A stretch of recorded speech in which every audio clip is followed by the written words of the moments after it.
السلام علیکم، کیسے ہیں آپ؟ ٹھیک ہوں گے۔ آج کی ہماری ویڈیو کا جو ٹاپک ہے وہ ہے سورہ قریش کا وظیفہ۔ سورہ قریش کے وظیفے کرنے سے کیا کیا پریشانیاں دور ہوتی ہیں، آئیے اس ویڈیو میں جانتے ہیں۔ ناظرین گرامی، ویڈیو کو اینڈ تک لازمی دیکھیے گا، اس کے اندر آپ کی روزمرہ کی کافی مشکلات دور ہو جائیں گی۔ بدھ کے دن سورہ قریش کا عمل دولت بارش بن کر آپ پر برسے گی، آپ کی پریشانیوں کو دور کرے گا۔ اس تحریر میں غربت سے پریشان لوگوں کے لیے ایک خاص وظیفہ شیئر کیا جا رہا ہے۔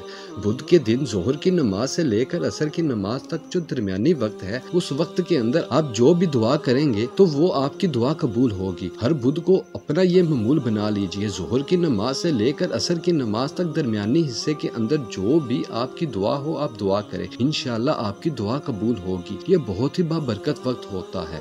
صرف اور صرف بدھ والے دن بسم اللہ تبارک تعالیٰ آپ کے کاروبار میں، رزق میں، گھر میں، اولاد میں برکتوں کا نزول فرمائیں گے۔ سورہ قریش آخری پارے کے اندر موجود ہے۔ آپ نے سورہ قریش بدھ عصر کی نماز کے بعد اول آخر تین مرتبہ درود شریف پڑھ کر درمیان میں 7 مرتبہ پڑھنی ہے، اور ہر مرتبہ بسم اللہ کے ساتھ ملا کر پڑھنا ہے، یعنی 7 مرتبہ 7 پڑھنا ہے۔